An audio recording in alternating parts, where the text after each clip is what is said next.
तो मैंने अपने आर्ट को एग्जीबिशन में प्रेजेंट किया पहली बार। जब तक मैंने एग्जीबिशन में पार्टिसिपेट नहीं करा था तो मैं हमेशा सोचता था कि एक एग्जीबिशन में अपने आर्ट वर्क को शोकेस करना कैसा होता होगा। तो मैं भी बहुत ज़्यादा एक्साइटेड था इस एग्जीबिशन के लिए, और इंटरनेट पर मैंने बहुत ज़्यादा रिसर्च करी कि एग्जीबिशन में क्या क्या करते हैं, कैसे प्राइस कोट करते हैं, कैसे अपने सामान को कैरी करते हैं, और एग्जैक्टली इन आर्ट एग्जीबिशंस में होता क्या है। तो आप जान के हैरान हो जाएंगे कि किसी भी इंडियन यूट्यूबर ने, इंडियन आर्टिस्ट ने इस बारे में कोई भी जानकारी नहीं दी है। मतलब अगर आप एक आर्टिस्ट हैं और अपने आर्ट को एग्जिबिट करना चाहते हैं और उससे रिलेटेड जानकारी चाहते हैं इंटरनेट पे, तो आपको कुछ भी ज़्यादा कॉन्क्रीट मिलेगा ही नहीं। ऊपर से थोड़ी बहुत इन्फॉर्मेशन मिल जाएगी, कुछ ब्लॉग्स मिल जाएंगे, लेकिन आपको डिटेल्ड जानकारी नहीं मिलेगी कि एग्जैक्टली एग्जीबिशंस में क्या होता है, कैसे स्टॉल्स के साइज होते हैं, प्राइस क्या होती है, अपने कितने आर्टवर्क्स लगा सकते हैं, आर्टवर्क्स को ट्रांसपोर्ट कैसे किया जाएगा, फ्रेमिंग कैसे होगी, प्राइस कैसे कोट होगी। तो मेरे लिए तो बहुत ज़्यादा चैलेंजिंग था इस आर्ट एग्जीबिशन में पार्टिसिपेट करना, क्योंकि कोई भी इन्फॉर्मेशन अवेलेबल नहीं है, और जो भी थोड़ी बहुत इन्फॉर्मेशन अवेलेबल है वो भी सभी फॉरेन आर्टिस्ट के द्वारा दी गई है। तो मैंने सोचा इस एग्जीबिशन के बाद कि मैंने इतने सारे पैसे तो खर्च कर ही दिए हैं, तो क्यों ना आप सभी लोगों का भला हो जाए, आप सभी लोग वो गलतियां ना करें जो मैंने करी। और आप भी अगर जीवन में कभी भी अपने आर्ट को एग्जीबिशन में प्रेजेंट करना चाहते हैं तो आपको एकमात्र यही वीडियो मिलेगा जो हेल्प कर सकता है। तो अगर आप इस वीडियो को एंटरटेनमेंट के लिए देख रहे हैं, आपको डोपामिन की लत लगी हुई है, आपको मजे चाहिए, तो ये वीडियो आपके लिए नहीं है। इसमें to the point art exhibition के बारे में बात करी जाएगी जो कि आपके लिए हेल्पफुल होगी। तो अगर आप एक आर्टिस्ट हैं तो वीडियो को एंड तक जरूर देखना, क्योंकि हर आर्टिस्ट के मन में कभी ना कभी तो अपने आर्ट को एग्जीबिशन में लगाने का आता ही है। हर आर्टिस्ट ये चाहता है कि उसके आर्ट को दुनिया देखें, art critics, art curators, art collectors, art galleries तक उसका आर्ट पहुंचे। तो सब लोग कभी ना कभी तो सोचते ही हैं कि हम एक आर्ट एग्जीबिशन में पार्टिसिपेट करें, हम अपनी आर्ट एग्जीबिशन लगाएं। तो this is the only video in India which will help you in your next art exhibition. तो चलिए शुरू करते हैं। देखो, मैं कई सालों से स्केचिंग कर रहा हूँ, आर्टवर्क्स बना रहा हूँ, कई सारे मैंने कमीशन आर्टवर्क्स बनाए हुए हैं। तो अपनी इस आर्ट जर्नी में मैं कई सारी आर्ट एग्जीबिशंस को विजिट करता था, और मैं दिल्ली में रहता हूँ। यहाँ आए दिन कोई ना कोई आर्ट एग्जीबिशन होती रहती है, और ये मेरे लिए बहुत बड़ी अपॉर्चुनिटी होती है इन आर्ट एग्जीबिशंस को विजिट करना। तो मैं जब इन आर्ट एग्जीबिशंस को विजिट करता था और लोगों के आर्ट देखता था तो मुझे मोटिवेशन मिलती थी कि यार मैं भी कुछ करूँ। तो फिर मैंने छोटे छोटे सेलिब्रिटीज के आर्ट बनाना बंद करे और बड़े बड़े आर्टवर्क्स बनाना शुरू करे, क्योंकि बड़े आर्टवर्क्स ही इन एग्जीबिशंस में लगते हैं। तो कुछ सालों तक रिसर्च करने के बाद, ऑन ग्राउंड रिसर्च करने के बाद मेरे पास कुछ आर्टवर्क्स रेडी थे। तो मैंने फिर सोचा कि चलो अब अपनी एग्जीबिशंस लगाई जाए। तो दिल्ली में कई सारी आर्ट एग्जीबिशंस होती हैं, जैसे कि इंडिया आर्ट फेयर, काफ़ी एलीट एग्जीबिशंस है जिसमें तो मैं पार्टिसिपेट कर ही नहीं सकता। उसके बाद इंडिया आर्ट फेस्टिवल, उसके बाद हार्ट ऑफ आर्ट। जो भी आर्टिस्ट हैं उन्हें इनके नाम पता होंगे। तो बस मेरे सामने एक दिन हार्ट ऑफ आर्ट एग्जीबिशंस का इंस्टाग्राम ऐड आया। तो बस वहीं से मैंने सोच लिया कि 2026 में इसमें तो पार्टिसिपेट करना ही है। हर बार मैं एज ए विजिटर जाता हूँ, लेकिन इस बार इसमें पार्टिसिपेट करना है। फिर मैंने इनकी वेबसाइट पे जाके चेक करा, वहाँ पे कुछ नंबर्स थे। इनके इंस्टाग्राम को चेक करा, वहाँ पे भी कुछ कॉन्टैक्ट्स थे। तो मैंने वहाँ डीएम करा, ईमेल करे। तो फिर इनकी सेल्स टीम के इंस्टाग्राम वगैरह पे मैसेज आना शुरू हो गए। मैंने अलग अलग लोगों से बात करी, तो अलग अलग लोगों के सेल्स पर्सन मुझे कांटेक्ट कर रहे थे कि भाई ये प्राइस है, ये स्टॉल होगा, ये प्राइस होगी। मुझे कुछ समझ नहीं आ रहा था कि कितनी हाइट होगी, कितनी विड्थ होगी, मेरे आर्टवर्क्स किस तरह से वहाँ प्रेजेंट होंगे, उस साइज में कैसे फिट होंगे भी या नहीं होंगे, कुछ समझ नहीं आ रहा था। मैंने तो टोटली रिस्क ही लिया कि चलो जो होगा देखा जाएगा। फिर मैंने एक आर्ट गैलरी का भी पेज देखा, वो कुछ अलग अलग आर्टिस्ट को एग्जीबिशन करने में मदद कर रहे थे, और उसके जो भी चार्जेस थे वो भी ले रहे थे। मतलब अगर आप किसी एग्जीबिशन में सोलो कोई पैनल या कोई बूथ लेना चाहते हैं तो वो भी ले लेंगे, उसके चार्ज अलग होंगे। अगर आपके पास एक ग्रुप है 4 आर्टिस्ट का, 5 आर्टिस्ट का, 2 आर्टिस्ट का, तो आप उसी पैनल को, उसी बूथ को ग्रुप में भी ले सकते हैं। वहाँ पे सभी आर्टिस्ट अपने अपने पैनल में अपने अपने आर्टवर्क्स को प्रेजेंट कर सकते हैं। इससे प्राइस डिवाइड हो जाएगी। तो मैंने भी यही सोचा कि ये आर्ट गैलरी इंस्टा पे ऐड रन करा रही है और अलग 3 आर्टिस्ट को ऑलरेडी अकोमोडेट कर रही है, तो इसी के साथ मैं जुड़ जाता हूँ। तो मैंने भी उस आर्ट क्यूरेटर से बात करी और उसे पेमेंट कर दी। उसने ऑलरेडी एक पैनल खरीद रखा था उस एग्जीबिशन में। जो बूथ था उसमें ऑलरेडी 3 आर्टिस्ट अपना आर्टवर्क प्रेजेंट कर रहे थे, चौथे की जगह खाली थी, तो चौथा मैं हो गया। तो इस तरह से हम 4 आर्टिस्ट का एक ग्रुप बन गया जो कि उस आर्ट एग्जीबिशन में पार्टिसिपेट करने वाले थे। ऐसे ही कंफर्मेशन आ गई तो सबसे पहला काम जो मैंने किया वो था अपने आर्ट वर्क्स को फ्रेम कराना। मेरे पास टोटल 5 से 6 बड़े आर्ट वर्क्स थे। बड़े मतलब A0 साइज के थे, 3 से 4 12-18 साइज, एक A3 साइज के थे और एक A2 साइज का भी था जो फ्रेमिंग करने के बाद और बड़ा हो गया। तो फ्रेमिंग की भी बात अच्छे से करेंगे, ये पूरा सेक्शन है फ्रेमिंग कोई रिलेटेड। तो देखो, फ्रेमिंग करना, आप सोच रहे हो कि अपने आर्ट वर्क्स को फ्रेम ही तो कराना है, कौन सी बड़ी बात है। ऐसा अगर सोच रहे हो तो सबसे बड़ी भूल कर रहे हो। मैंने भी ये बात तब जानी जब मैंने अपने आर्ट वर्क्स को फ्रेम कराया। मेरे वो जो आर्ट वर्क्स नॉर्मल बैग में पड़े रहते थे उस सीट में, जब मैंने उन आर्ट वर्क्स पर फ्रेमिंग कराई, उनकी जो खूबसूरती वो 10x बढ़ गई। मतलब फ्रेम और मेरा आर्ट वर्क्स दोनों एक दूसरे को कॉम्प्लीमेंट कर रहे थे। तो अगर आप भी एग्जीबिशन में पार्टिसिपेट करने की सोच रहे हैं तो सबसे पहले तो अपने आर्ट के लिए अच्छी सी फ्रेमिंग कराएं। वो फ्रेमिंग की रिसर्च आप खुद भी कर सकते हैं, AI की मदद ले सकते हैं, पिंटरेस्ट की मदद ले सकते हैं, या फिर कोई अच्छा स्टूडियो हो, फ्रेम की दुकान हो, उसकी भी मदद ले सकते हैं। वो आपको अच्छी खासी डिटेल बता देगा और आप अन्य आर्टिस्ट को भी देख सकते हैं वो कैसे फ्रेमिंग कर रहे हैं, उस अकॉर्डिंग आप खुद की फ्रेमिंग डिसाइड कर सकते हैं। एक आर्ट एग्जीबिशन में आपके आर्ट जितना इंपॉर्टेंट है उतनी ही ज़्यादा इंपॉर्टेंट है फ्रेमिंग। मोस्टली आर्टिस्ट इसके बारे में बात ही नहीं करते हैं, लेकिन फ्रेमिंग आपके खराब से खराब आर्ट वर्क को खूबसूरत बना सकती है। अगर आपके पास कोई रफ पेंसिल स्केच भी है ना, कोई पेन से रफ स्केच बनाइए, उसे कभी फ्रेम कराइए, कोई बॉक्स फ्रेम कराइए। अच्छा, आप बोलेंगे कि राहुल सही बोल रहा था, वो बॉक्स फ्रेमिंग इतना खूबसूरत लगेगा कि आपकी जो रफ स्केच होगी ना, वो भी किसी महान आर्टिस्ट की कला लगने लगेगी। इन्फॉर्मेशन के बाद मैंने अपने सभी 7-8 आर्ट वर्क्स पे फ्रेमिंग करवाई। एक फ्रेम की दुकान है मेरे पास, तो वहां जब मैं गया तो मुझे शौक हुआ कि फ्रेमिंग के इतने इतने पैसे देने पड़ते हैं। पहली बार मैंने इतने बड़े बड़े फ्रेम करवाने की सोचा। तो अगर आप सोच रहे हैं कि एग्जीबिशन में पार्टिसिपेट करेंगे, केवल एग्जीबिशन का खर्चा होगा, नहीं, आप जान के हैरान हो जाएंगे कि जितना मैंने इस एग्जीबिशन में पार्टिसिपेट करने के लिए पैसे दिए, उतने ही पैसे मेरे इस फ्रेमिंग में खर्च हो गए। मेरे इन 7-8 आर्ट वर्क्स को फ्रेमिंग कराने में मेरी अच्छी खासी जेब ढीली हो गई। आपकी भी होने वाली है अगर आप एग्जीबिशन में पार्टिसिपेट करने का सोच रहे हैं। तो ये तो हो गई सेकंड स्टेप कंप्लीट। पहला पेमेंट कंफर्मेशन, मेरी कंफर्मेशन कि मैं एग्जीबिशन में पार्टिसिपेट कर रहा हूँ। दूसरी फ्रेमिंग करा ली। और हाँ, फ्रेमिंग कराने से पहले ये चीज़ ध्यान रखिएगा, जो कि मैंने भी रखी, आप अपने आर्ट वर्क्स को अच्छे से वार्निश कर लें। अगर आप स्केच बनाते हैं तो उस पर स्प्रे वगैरह कर लें, अपने साइन कर लें। उसका जो भी साइज है, हाइट और विड्थ, वो मेजर कर लें, पीछे कहीं लिख लें। अगर आपने अपने आर्ट वर्क को कोई टाइटल दिया है तो वो भी कहीं लिख लें, कोई कार्ड बना लें। हर आर्ट वर्क की एक आइडेंटिटी होनी चाहिए, उसकी प्राइस क्या है, उसका टाइटल क्या है, उसका साइज क्या है, उसका कोई डिस्क्रिप्शन हो तो और भी अच्छी बात है। अब थर्ड स्टेप आता है कि भाई फ्रेमिंग तो कर ली, इतना सारा इकट्ठा हो गया है, आर्ट वर्क फ्रेम काफ़ी डेलिकेट है, ये ट्रांसपोर्ट कैसे हो, क्योंकि आप घर से एग्जीबिशन तक लेके कैसे जाएंगे। अगर आप आउट ऑफ स्टेट से आ रहे हैं तो फिर तो आपके लिए और भी सरदर्दी है कि भाई आप कहीं हैदराबाद, छत्तीसगढ़, रायपुर, जबलपुर, मुंबई से आ रहे हैं, कहीं भी ट्रैवल करके आर्ट वर्क्स लेके कैसे आएंगे। तो देखो, मैं तो दिल्ली से ही था और दिल्ली में ही ये एग्जीबिशन थी, तो मेरे लिए तो फिर भी कंपैरेटिवली ईजी था इसे ट्रांसपोर्ट करना। लेकिन आपके लिए हो सकता है और भी डिफिकल्ट हो। तो दोनों को कवर करते हैं, लोकली आप कैसे ट्रांसपोर्ट करोगे और स्टेट वाइज कैसे ट्रांसपोर्ट करोगे। तो भाई लोकली मैंने तो ये करा कि मैंने एक ऑटो बुक करा। मेरे साथ एक मेरे मित्र भी थे, उन्होंने मेरी हेल्प करी, सारी फ्रेमिंग को हमने कवर करा और उस ऑटो के बीच में जो जगह होती है वहाँ पर रख दिया और उसे पकड़ के एग्जीबिशन तक लेके गए। लेकिन अगर आपके पास ज़्यादा बड़े आर्ट वर्क्स हैं जो ऑटो में भी ना आए और आप आउट ऑफ स्टेट उसे भेज रहे हैं, तो आपको फिर किसी कोरियर सर्विस की ही हेल्प लेनी पड़ेगी, जो कि आपके आर्ट वर्क्स को बबल रैप में अच्छे से रैप करेंगे और किसी वुडन फ्रेम के अंदर रखेंगे, तभी वो बिना टूटे डिलीवर हो पाएंगे। अब सबसे इंपॉर्टेंट चीज़, आपको लगाना है उन आर्टवर्क्स को, आपको टांगना है उन आर्टवर्क्स को जो आपने पैनल लिया है उसमें, जो आपने बूथ लिया है, जो आपने दुकान ली है उस एग्जीबिशन में उसमें। तो भाई इसे आप हल्के में मत लेना। आप सोच रहे हैं टांगना कितनी बड़ी बात होगी, ये बहुत ही क्रूशियल स्टेप होती है। मुझे भी तब पता चला जब मैंने इस एग्जीबिशन में पार्टिसिपेट करा। इससे पहले मेरे दिमाग में कभी आया ही नहीं था कि आर्टवर्क को टांगना, हैंग करना, वो भी एक कला है जो कि हर कोई नहीं कर पाता। तो जब भी आप किसी एग्जीबिशन में जाओगे, आपको वहाँ पे कोई कील ठुकी नहीं मिलेगी। आप अगर सोच रहे हो कि आप डबल साइडेड टेप से अपने आर्टवर्क्स को चिपका के लटका देंगे, वो भी काम नहीं आने वाला है।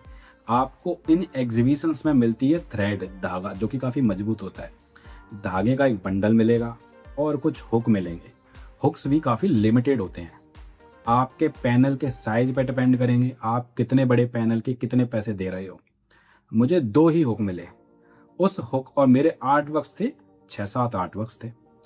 तो भाई 2 हुक हैं, हुक ऐसे लगेगा और उस पर थ्रेड ऐसे बंधेगी और उस थ्रेड पे आप अपने आर्ट वर्क्स को टांगेंगे और वो पैनल से चिपका रहता है, मतलब लटकता नहीं है। तो सबसे पहले तो आप हुक लगाओगे, हुक में से धागा निकालोगे और जो आपके फ्रेमिंग के पीछे जो हुक होते हैं वहाँ बांध दोगे तो लटका रहेगा। अब आपके पास दूसरा आर्ट वर्क भी बच रहा है जो नीचे लटकेगा, तो या तो आप उसी थ्रेड को नीचे ले आओ या उस हुक से ही दूसरे थ्रेड लेके आओ, नीचे टांग दो, उसे भी पहले बांध लेना। मतलब फ्रेम को बांध लिया और थ्रेड को ऐसे लटका दिया और नीचे दोनों फ्रेम लटके रहेंगे। तो ऐसे तो फ्रेम लटकते हैं। अगर आपके पास छोटे छोटे बहुत सारे फ्रेम हैं तो फिर होता यह है कि सबसे ऊपर एक फ्रेम लगेगा, ऐसे टांग दिया, फिर दूसरा फ्रेम, फिर तीसरा फ्रेम, फिर चौथा फ्रेम, पांचवा फ्रेम, ऐसे, और इस रो में भी ऐसे ऐसे फ्रेम लटकाए जाएंगे। मतलब वो थ्रेड ही आपके सारे आर्ट वर्क्स को सपोर्ट करेगा और आप चाहें तो उस थ्रेड को डबल ट्रिपल करके भी बांध सकते हैं, जिससे आप अश्योर रहें कि आपका आर्ट वर्क गिरे ना। और जब मैं बोल रहा हूँ कि आपका आर्ट वर्क गिरे ना, तो आप इसे सीरियसली लीजिएगा, क्योंकि ऐसे कई सारे मैंने बूथ देखे जहाँ पे आर्टिस्ट ने लापरवाही बरती और अपने आर्ट वर्क्स को यूं ही लटका दिया बिना ज़्यादा ध्यान दिए। उनके आर्ट वर्क्स गिरे और टूटे भी। तो जब आर्ट वर्क आपका गिरता है एक एग्जीबिशन में तो काफ़ी डिसरिस्पेक्ट की बात भी है और आपका खर्चा भी हो जाता है, कांच वगैरह टूट जाता है, फिर आपको हाउसकीपिंग वगैरह बुलाने पड़ते हैं। दूसरी चीज़ तो ये हुई लटकाने की बात। लेकिन यहाँ काम केवल ख़त्म नहीं हुआ है, यहाँ पे आपको एक और शौक लगेगा जब आप अपने पैनल का साइज देखोगे, जब आप अपने बूथ का साइज देखोगे। यही इन एग्जीबिशंस का सबसे बड़ा चैलेंज होता है। देखो, मैं मैथमेटिक्स का बहुत ही खराब स्टूडेंट हूँ, मुझे हाइट विड्थ नहीं समझ आते, मुझे नहीं पता चलता कि कितना बड़ा पैनल है और मेरे आर्टवर्क्स का कितना साइज होगा जो उसमें फिट हो पाएंगे। जब मैंने ये पैनल बुक करा था उन्होंने बोल दिया आपको इतना पैनल मिलेगा, उन्होंने भी साइज बताया था, ऐसा नहीं कि साइज नया बताया हो, लेकिन ये मेरी ही गलती थी कि मुझे समझ नहीं आया। तो मैंने कोई स्ट्रेटजी ही नहीं बनाई, मैंने एक बड़ा आर्टवर्क ऊपर लटका दिया, उससे छोटा नीचे लटका दिया, अब मेरी जगह ही फुल हो गई। अब मुझे समझ ही नहीं आ रहा कहाँ रखूँ, तो मैंने अपने कुछ आर्टवर्क यूं ही नीचे रख दिए जमीन से टिका के। लेकिन फिर बाद में मुझे कहीं और भी स्पेस मिल गया तो मैंने वहाँ पे जाके वो आर्टवर्क्स हैंग कर दिए। लेकिन आपको ये बात ध्यान रखनी है, किसी भी एग्जीबिशन में पार्टिसिपेट करने से पहले आप पूरा गणित लगा लो कि आपके हर एक आर्टवर्क की हाइट और विड्थ कितनी है और उस पैनल का मेजरमेंट क्या है। भले ही आप एआई का मदद लीजिए, आप हाथ से ड्रॉ करके देखिए कि एक आर्टवर्क आपका कितने साइज में आ जाएगा। अगर आपके पास आर्टवर्क्स ज़्यादा हैं तो आपको 2 पैनल भी लेने पड़ सकते हैं या फिर आपको पूरा बूथ भी लेना पड़ सकता है। अब मैं जब बूथ की बात कर रहा हूँ तो ये चीज़ भी ध्यान रखने वाली है कि इन एग्जीबिशंस में हर बूथ बोले तो एक दुकान, हर एक दुकान का साइज अलग अलग होता है जो कि कई सारे पैनल से मिलकर बनी होती है। फॉर एग्जाम्पल, छोटी सी छोटी दुकान, छोटे सा छोटा बूथ, 4 पैनल्स होंगे। उस 4 पैनल में बड़ी बड़ी आप कम पेंटिंग्स टांग पाओगे, छोटी छोटी ज़्यादा। अगर आपके आर्टवर्क्स और भी ज़्यादा बड़े हैं, आप ग्रैंड लेवल का काम करते हो, तो आपको हो सकता है 8 पैनल वाली दुकान भी लेनी पड़ सकती है, 8 पैनल वाला बूथ भी लेना पड़ सकता है, जिसकी प्राइस भी ऑब्वियसली ज़्यादा होगी।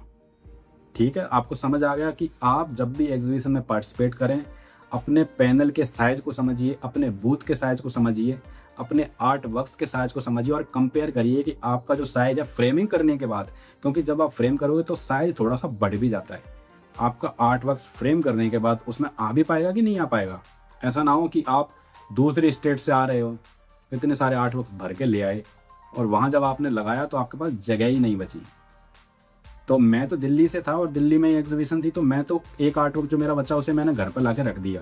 लेकिन आप अगर बाहर से आ रहे हो तो आपके साथ बहुत बड़ी दिक्कत होने वाली है।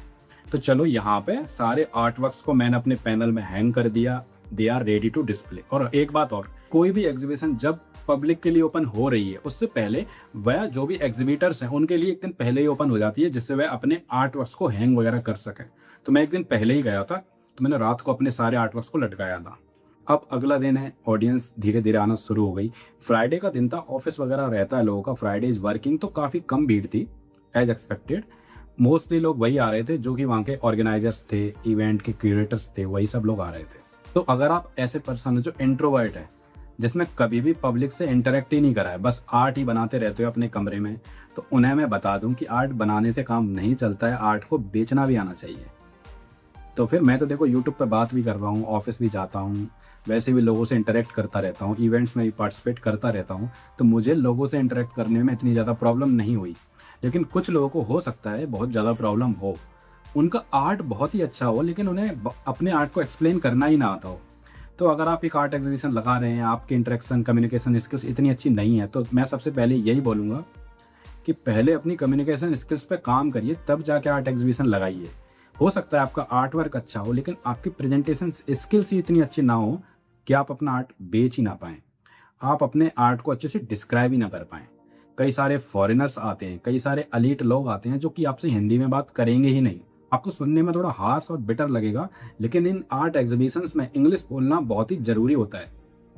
अगर आप थोड़ा बहुत भी इंग्लिश में ग्रीट करते हैं ऑडियंस को, जो भी आर्ट लवर हैं उन्हें उन्हें इंग्लिश में अपने आर्ट को एक्सप्लेन करते हैं, तो आपका काफ़ी इम्पैक्ट होता है। अब इसके नुआंसेस में मैं जाना नहीं चाहूँगा कि ये सही है या गलत है, लेकिन ये है सो है। आर्ट की जो कम्युनिटी है वहाँ पे इंग्लिश का बहुत ही ज़्यादा बोलबाला है। जो आर्टिस्ट इंग्लिश अच्छी बोलते हैं उन्हें बहुत ही सीरियस लिया जाता है, और जो आर्टिस्ट हिंदी बोलते हैं उन्हें थोड़ा सा नीचे दर्जे का माना जाता है, अनटिल अनलेस आपका आर्ट बहुत ही ज़्यादा एक्सपोनेंशियल ना हो कि किसी की बोलती ही बंद हो जाए। फिर एक चीज़ आती है आपके आर्टवर्क्स की प्राइसिंग।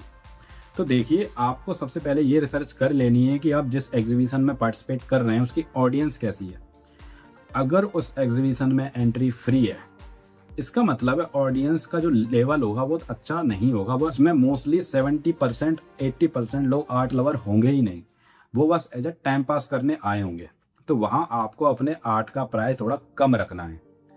अगर वो कोई एलीट एग्जीबिशन है जहाँ पे आर्ट कलेक्टर्स, आर्ट गैलरी से लोग आते हैं, वहाँ पे आपको अपना प्राइस हाई रखना है। कितना हाई रखना है, कितना लो रखना है, ये आपको डिसाइड करना है। ये कितनी मेहनत लगी, मटेरियल का क्या कॉस्ट है, आप कितने फेमस हो, ट्रांसपोर्ट में कितना टाइम लगा, फ्रेमिंग की क्या कॉस्ट है, इन सभी को कैलकुलेट करके अपना कॉस्ट ऐड करके आप आर्टवर्क्स की प्राइस रेडी रखिए। अब नेक्स्ट स्टेप आपको एग्जीबिशन में क्या करना है, और मैंने क्या करा, वो है नेटवर्किंग करना। आजकल जो आर्टिस्ट हैं वह अपने कमरे में फ़ोन पे इतने ज़्यादा बिजी रहते हैं कि वो नेटवर्किंग ही नहीं करते। उन्हें लगता है कि भाई मैं आर्ट बना रहा हूँ, मेरा आर्ट इतना बढ़िया है, लोग उसे आके अप्रिशिएट करें, मैंने रील बना दी, मेरी रील पर व्यू आ गए, बस इतना ही काफ़ी है। ऐसा नहीं होता। आपको ऑन ग्राउंड जाके अदर आर्टिस्ट से मिलना पड़ता है, अदर आर्टिस्ट के आर्ट वर्क्स को देखना पड़ता है। उससे आपको समझ आता है कि आप कितने पानी में हो। उससे आपको और आर्टिस्ट की जर्नी के बारे में पता चलता है कि उनके क्या स्ट्रगल्स हैं, वो किस बैकग्राउंड से आते हैं, क्या वह आर्ट को बेच पा रहे हैं या नहीं, उनके क्या क्या चैलेंजेस हैं। उनके विजिटिंग कार्ड भी लेके आइए। देखिए मेरे पास कितने विजिटिंग कार्ड इकट्ठे हो गए हैं। तो नेटवर्क बनाना इन आर्ट एग्जीबिशंस में बहुत ज़रूरी है। कौन आर्टिस्ट कब आपकी हेल्प कर दे कुछ नहीं कह सकते। न केवल इन आर्टिस्ट से आपको नेटवर्किंग करनी है, बल्कि यहाँ पे कई सारे आर्ट लवर आते हैं, आर्ट क्यूरेटर्स आते हैं, आर्ट कलेक्टर्स, आर्ट गैलरीज भी आती हैं, उनके भी आपको कॉन्टैक्ट नंबर लेने हैं, विजिटिंग कार्ड्स लेने हैं, बातें करनी है, कनेक्शंस बनाने हैं। क्योंकि आपको नहीं पता कब कौन सा ऑर्डर किसके थ्रू मिल जाए। हो सकता है कोई पर्सन उस वक्त आपको ऑर्डर ना दे, लेकिन वह आपको 1 महीने बाद कॉल करे और बोले कि भाई मेरा होटल बन रहा है, मेरा रेस्टोरेंट बन रहा है, मुझे एक फ्रेम चाहिए, एक आर्ट चाहिए। कभी भी कुछ भी हो सकता है। या फिर कोई आर्टिस्ट का ग्रुप में आप कनेक्ट हो जाओ जो कि आर्ट वर्कशॉप कराते हैं, आर्ट कोचिंग्स के बारे में जानकारी देते हैं, और कोई अगली आर्ट एग्जीबिशन हो रही है उसके बारे में आपको जानकारी मिल जाए जो कि इंटरनेट पर अवेलेबल है ही नहीं, तो उसके बारे में भी आपको जानकारी मिल सकती है नेटवर्किंग के थ्रू। देखो मैं ये बात बोलना नहीं चाहता, लेकिन बोलना पड़ रहा है कि ये जो वर्ल्ड है ना, वह कैपिटलिज्म पे चल रहा है, और आर्ट की दुनिया में इससे अछूती नहीं है। आर्ट में भी कैपिटलिज्म पूरी तरह से हावी हो चुका है। देखो इन आर्ट गैलरीज में, इन आर्ट एग्जीबिशंस में अपने आर्ट वर्क्स को लगाने के लगते हैं पैसे। देखो अगर आपके पास लाख, 1.5 लाख, 40,000, 50,000 रुपए नहीं हैं, तो आप इन एग्जीबिशंस में अपने आर्टवर्क को प्रेजेंट करने की इच्छा को भूल जाइए। अब एक चीज़ और, ये बहुत ही नुआंस चीज़ है, इसे समझिएगा। इन एग्जीबिशन में जो ऑडियंस आती है, जो आर्ट लवर्स होते हैं, जो बायर्स होते हैं, वह थोड़े अलग तरह के होते हैं। अगर आप एक स्केच आर्टिस्ट हैं तो ये पॉइंट आपके लिए और भी ज़्यादा इंपॉर्टेंट हो जाता है।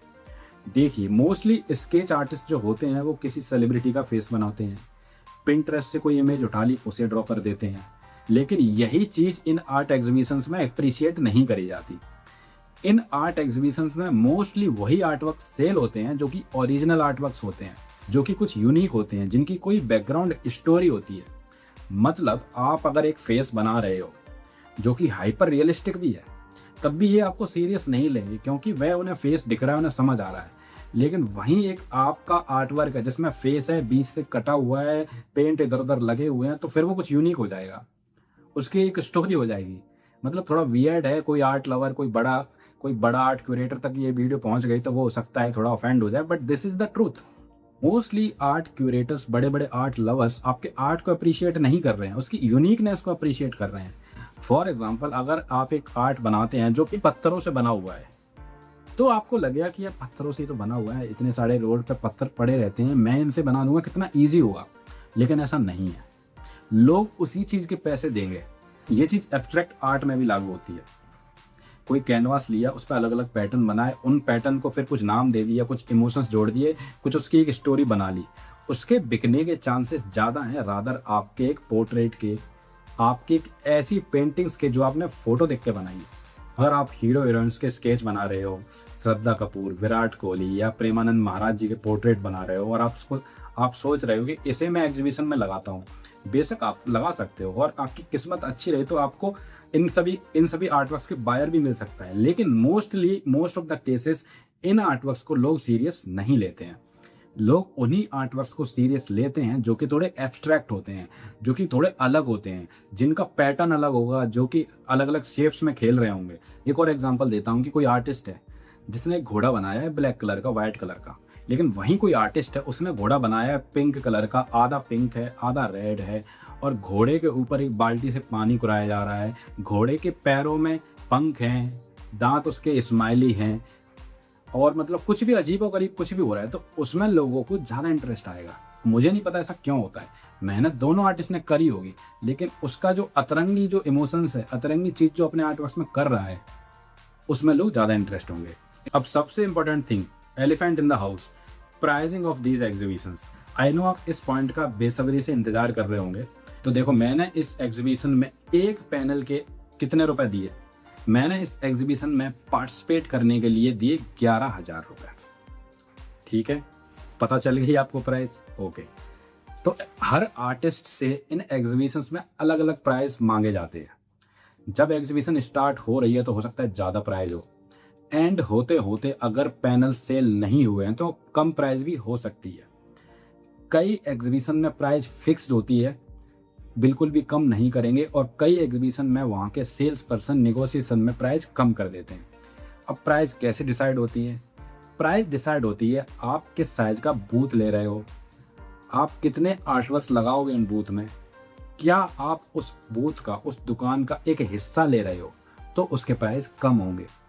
अगर आप पूरी दुकान ले रहे हो, पूरा बूथ ले रहे हो, पूरी स्टॉल ले रहे हो, तो उसके प्राइस ज़्यादा होंगे। कितने ज़्यादा होंगे?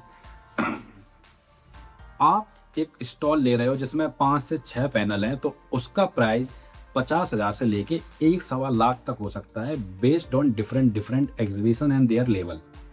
ठीक है, मैंने किस चीज़ के पे करे? मैंने पे करे 11,000 रुपये इस एक पैनल के, जिसमें मेरे सारे आर्टवर्क्स लगे भी नहीं। हो सकता है मेरे से इस पैनल के 11,000 रुपये लिए गए, लेकिन किसी अन्य आर्टिस्ट से इस पैनल के 13,000 रुपये लिए गए हों, 14 लिए गए हों, या 10 लिए गए हों। बहुत ही एलीट एग्जीबिशन है कोई, तो हो सकता है उसका प्राइस और ज़्यादा हो। मतलब आपको एक पैनल का 25,000 तक भी देना पड़ सकता है, आपको स्टॉल का 2 लाख रुपए तक भी देना पड़ता है। समझ रहे हो? अब इसमें ना केवल हम अपने पैनल के प्राइस को जोड़ेंगे जो कि 11,000 दिया मैंने, इसमें हम अपने फ्रेमिंग के प्राइस को भी जोड़ेंगे, जो कि हर आर्टिस्ट के लिए अलग अलग होगी। मेरे 7-8 फ्रेम थे, तो मेरे 6-7 हज़ार रुपये उसमें भी लग गए। आपके हो सकता है कम लगे, हो सकता है ज़्यादा लगे, तो आप फ्रेम के प्राइस भी, फ्रेम के चार्जेस भी इंक्लूड कर लीजिए। उसके अलावा ट्रांसपोर्ट के चार्जेस भी इंक्लूड कर लीजिए, जिसके थ्रू आप अपने आर्टवर्क्स को कैरी करेंगे, ट्रांसपोर्ट करेंगे। उसके अलावा थोड़ा 2-4 हज़ार और जोड़ लीजिए, पता नहीं किसके काम आ जाएगा, किसी भी चीज़ के। मतलब थोड़ा मोटा मोटी मेरे 20 से 22,000 रुपये लग गए होंगे। हो सकता है किसी आर्टिस्ट के और भी ज़्यादा लगे। कम मत मानिएगा, ज़्यादा ही खर्च हो जाएंगे, लेकिन कम नहीं लगेंगे। तो अब आपको समझ आ गया होगा कि इन आर्ट एग्जीबिशंस में अपने आर्ट को प्रेजेंट करना कोई हंसी खेल नहीं है। मिडिल क्लास आदमी के बस की बात नहीं है। वो तो थैंक गॉड मैं जॉब कर रहा हूँ, इस वजह से मैं ये अफोर्ड कर पाया। अगर कोई आर्टिस्ट ओनली आर्ट वर्क ही बना रहा है और कमीशन आर्ट वर्क ले रहा है तो उसके लिए और भी ज़्यादा डिफिकल्ट हो जाएगा इन आर्ट एग्जीबिशन में अपने आर्ट को प्रेजेंट करना। हो सकता है कई सारी चीज़ें मेरी अपडेटेड हों नेक्स्ट ईयर्स में, जब मैं नए और एग्जीबिशंस लगाऊं या और आर्टिस्ट से मिलूं, तब हो सकता है मैं कई सारी चीज़ें इसमें और ऐड ऑन करूं। एक चीज़ और आपको ध्यान रखनी है कि अगर आप ये सोच के जा रहे हैं कि मैं इतना पैसा खर्च कर रहा हूँ, मेरी एक पेंटिंग भी 1 लाख 2 लाख की बिक गई तो मेरे सारे पैसे वसूल हो जाएंगे, तो अगर आप ये सोच के जा रहे हो तो आप बहुत ही ज़्यादा डिसअपॉइंट भी हो सकते हो। देखो, बिक भी सकती है आपकी पेंटिंग, लेकिन most of the cases mostly artist के आर्टवर्क सेल नहीं होते हैं, क्योंकि इंडिया में आर्ट लवर इतने ज़्यादा है ही नहीं, आर्ट को अप्रिशिएट करने वाले है ही नहीं। अगर वह एग्जीबिशन फ्री है, उसमें एंट्री फ्री है, लोग यूं ही आ रहे हैं, तो मोस्टली समझ लीजिए आपका आर्ट नहीं बिकने वाला। मोस्टली ऑडियंस वही है जो टाइम पास करने आ रही है, वीकेंड बन के पास कुछ भी करने के लिए नहीं है और वो किसी भी एग्जीबिशन में यूं ही मुंह उठा के घूम रहे हैं, तो आप उम्मीद ही छोड़ दीजिए कि आपका आर्टवर्क बिकने वाला है। तो आप अगर ये सोच के पार्टिसिपेट कर रहे हैं कि आपकी 1-2 पेंटिंग बिक जाए और सारा पैसा आप वसूल कर लोगे, तो इस माइंडसेट से तो जाना ही मत। मैं भी नहीं गया था जब ये चीज़ मेरे माइंड में क्लियर थी कि इस एग्जीबिशन में मैं केवल और केवल पार्टिसिपेट कर रहा हूँ सीखने के लिए, लाइफ में एक न्यू लेसन लेने के लिए, जो कि मैं कई सालों से सोच रहा हूँ। और अगर कोई पेंटिंग बिक गई तो वह चेरी ऑन द केक होगा बस। तो अगर आपकी कोई भी पेंटिंग नहीं बिकती है तो आपको डिमोटिवेट बिल्कुल नहीं होना है। कई सारे आर्टवर्क्स, हर आर्टिस्ट की जर्नी अलग अलग होती है। कोई आर्टिस्ट इंस्टाग्राम पे अच्छा कर रहा है, कोई आर्टिस्ट यूट्यूब पे अच्छा कर रहा है। आप उससे देखिए ना, सौरभ जोशी को, वह एक आर्टिस्ट था लेकिन उसकी लाइफ ब्लॉगिंग, लेकिन उसका करियर ब्लॉगिंग में बन गया। तो आपके साथ भी कुछ भी हो सकता है, लाइफ इज अनप्रेडिक्टेबल। तो अगर आप सोच रहे हो कि एग्जीबिशन में आपका आर्ट नहीं बिका, अब मैं क्या करूँ, और लोगों के आर्टवर्क इतने अच्छे हैं, आपका आर्टवर्क इतना अच्छा नहीं है, तो ये सब चीज़ें दिमाग में मत लाइए। हर आर्टवर्क अपने आप में अलग होता है और आर्टवर्क की कीमत उसके देखने वाला तय करता है, ना कि आप। हो सकता है किसी आर्ट को बनाने में कम मेहनत लग रही हो, कम एफर्ट्स लगे हों, लेकिन जो ऑडियंस होगी वह तय करेगी कि उस आर्ट की वैल्यू क्या है।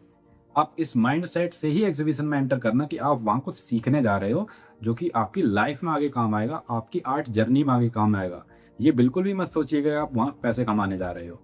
इसके अलावा अगर आपके कोई भी क्वेश्चंस हो तो कमेंट में लिख के बताइए। अगर ज़्यादा कमेंट आए तो पार्ट 3 भी बना दूंगा, अगर कम कमेंट आए तो मैं कमेंट में आपका रिप्लाई जरूर करूंगा। तो प्लीज़ मेरे इस एफर्ट के लिए सब्सक्राइब टू माय चैनल।